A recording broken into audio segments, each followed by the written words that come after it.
if you're sitting in Tehran, you're assessing threats. Essentially, you assess capabilities and intentions. Now, you would then see this massive accumulation of military force by the United States in the region. You would see the British, German, Spanish, Italians transport plane seemingly heading towards the Middle East. And in terms of intention, it seems that an attack is unavoidable. The Israelis want it, Washington wants it. It's speaking of regime change. And on social media, Trump writes that, quote, a massive armada is heading to Iran. It is moving quickly with great power, enthusiasm, and purpose. He then goes on writing that time is running out. What do you make of these threats? I think it's clear. Well, for Israel, this has been a 30-year effort to overthrow the Iranian government. The United States basically does what Israel says. And so Israel has been pulling the United States into war with Iran and attempting to do that endlessly. It did that last summer. The goal was to create regime change, to have an overthrow. That didn't work. The U.S. then has been using economic instruments, what our Treasury Secretary Scott Bessent called economic statecraft, but he laid out the deliberate measures by the United States to destroy the Iranian economy. The idea, again, was regime change. That didn't work. And so now we have a carrier task group, strike group on its way to attack Iran. So an attack is imminent, I think. The goal here has never been negotiation. Whenever there has been negotiation, Israel has jumped up and down saying, don't negotiate. Of course, a nuclear agreement was reached with Iran a decade ago. The Joint Comprehensive Plan of Action, JCPOA. It was actually ratified by the UN Security Council Resolution 2231 on the 20th of July, 2015. Then Trump ripped it up in his first term. So there's never been any desire by Israel to have a negotiated settlement. And since the United States does what Israel tells it to do, there has never been a readiness of the United States to have real negotiations with Iran. And Trump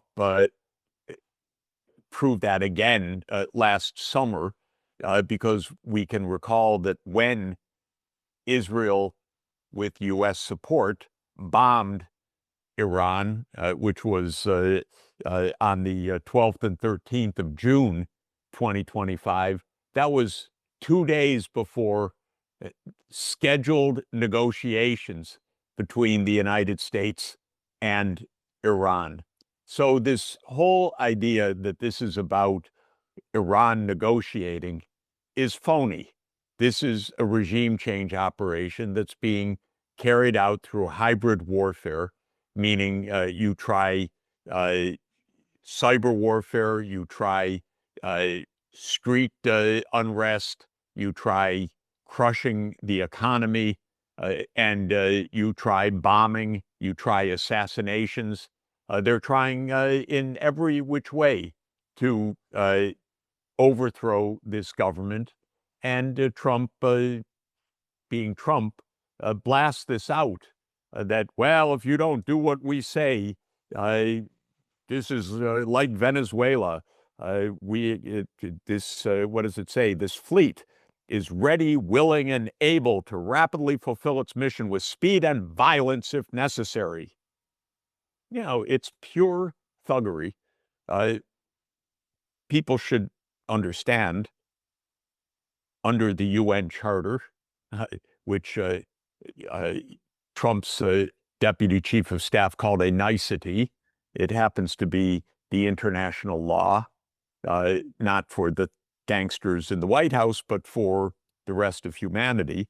It says under Article 2, Section 4, all members shall refrain in their international relations from the threat or use of force against the territorial integrity or political independence of any state, or in any other manner inconsistent with the purposes of the United Nations.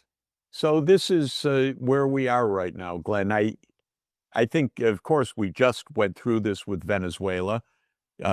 Brazen, gross threats followed by an invasion, a kidnapping of the president and the first lady, and a claim by the United States that it runs Venezuela, including stealing oil off of tankers and sending that to the United States, with Donald Trump declaring that the money goes to him. So this kind of brazenness and lawlessness is part of our scene right now, but Iran is vastly more dangerous for the world, and still waiting for a European country to say boo about it, to say something, oh, maybe that's not a good idea. Maybe we shouldn't have a war. Maybe we should obey the UN Charter. The question for Europe is, does it only speak up when the United States is about to attack Europe, or does Europe have any principles at all? And we're going to find out in the next few days.